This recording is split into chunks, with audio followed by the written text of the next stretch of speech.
بسم اللہ الرحمن الرحیم۔ السلام علیکم۔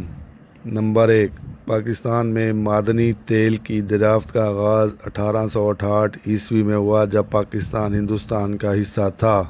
نمبر 2، پاکستان میں سب سے پہلا کنواں کنڈل میاں والی میں کھودا گیا۔ نمبر 3، پاکستان میں 1952 میں قدرتی گیس کا ایک بڑا ذخیرہ سوئی کے مقام بلوچستان میں دریافت ہوا۔ نمبر 4، پاکستان میں وابڈا 1959 میں قائم ہوا۔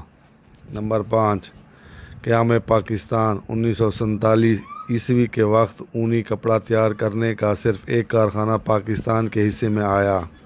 نمبر 6، 1971 سے پہلے مغربی پاکستان میں پٹسن کا کوئی کارخانہ نہیں تھا۔ نمبر 7، اس وقت پاکستان میں 12 کارخانے پٹسن کی مصنوعات تیار کر رہے ہیں۔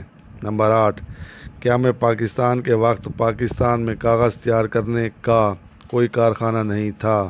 نمبر 9، اس وقت پاکستان میں 25 کارخانے سگریٹ سازی کے لیے کام کر رہے ہیں۔ نمبر 10، کراچی شپ بلڈنگ اور انجینئرنگ ورکس کا ادارہ 1953 میں پاکستان میں قائم کیا گیا تھا۔ نمبر 11، بھاری انجینئرنگ کا ایک کارخانہ چین کی مدد سے ٹیکسلا کے مقام پر قائم کیا گیا۔ نمبر 12، قیام پاکستان 1947 کے وقت پاکستان صنعتی شعبے میں بہت پسماندہ تھا۔